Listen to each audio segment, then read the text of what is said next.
This short video that's coming up are little snippets of a mindfulness meditation class that I lead twice a week via Zoom.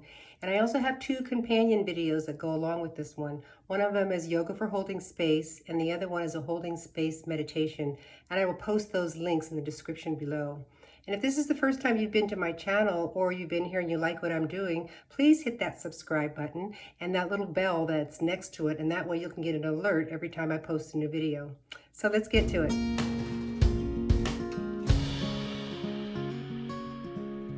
What does it mean to hold space? So holding space is offering a space for others to heal. We acknowledge their suffering so they can begin to move through it, to allow people to come into their pain, to bring it up, not stuff it down. It's allowing others to become vulnerable, right? It takes enormous courage to step out of your comfort zone, to allow others to see you when you're down. That's almost like it's a sacred space, right? There's not very many people that you actually are fortunate enough to be able to hold space for, because you have to be trusted to hold that space. So when we hold space, we're walking along with the other in non-judgment, and we're witnessing their pain and their discomfort. There's a whole range of emotions.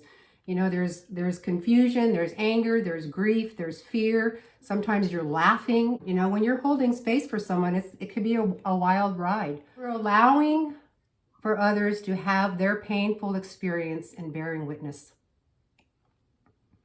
So that's a gift, because a lot of people, we are not we don't have an opportunity to ever do that because we're never trusted enough. So what does it look like? They're just allowing you to speak. They're allowing you to fumble, through your words and repeat yourself. Listening to somebody, who's going through grief. They can't get their thoughts together. They can't get their emotions together. They can't get their words together to even form a sentence. So we have to be very, very patient. We have probably held space for others where we didn't really even notice it.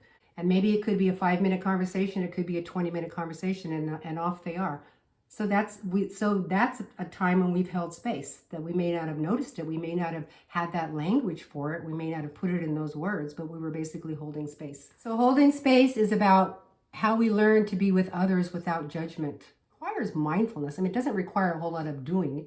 The hardest part of it is to not bring in our own ego and to not bring in our own beliefs.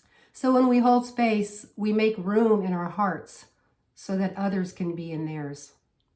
How do we hold space for another? So being present, coming into stillness, and we set aside anything that's distracting. When we're holding space for someone, this is really, really important. This isn't just a casual conversation. You're holding space for someone. You really want to remove the distraction. So if you really and truly want to be present for somebody, if that's something you really want to practice, that would be my suggestion. Create a space where there's not going to be any distraction. Give yourself permission to come into the present moment. First we become present, and then we listen. We lean in a bit, right? We're interested. We stay focused. It takes time for somebody to unpack their thoughts, to unpack their emotions and to put all this stuff into words. It takes time, right? And if we are silent and we're patient and we're nodding and we're leaning in, we're listening, we're focused, they'll be able to do it. It could take a little time, but they'll be able to do it. It's no need to point out that there's a silver lining to all this. There's no need to reframe, and put it into the positive. This is not the time when you're holding space. And then there's compassion, right? The fact that we've created a space and we're listening, that in itself is a compassionate act.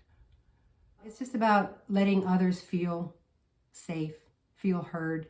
It's about letting others feel that they matter. Quote by Carolina Olivia: holding space is a process where you witness and validate someone else's feelings while being aware of and self-managing your own so that the experience doesn't become about you. It's called hijacking the conversation. In short terms. I'm gonna let it shine. Oh, I'm going to let it shine. Namaste, my friends.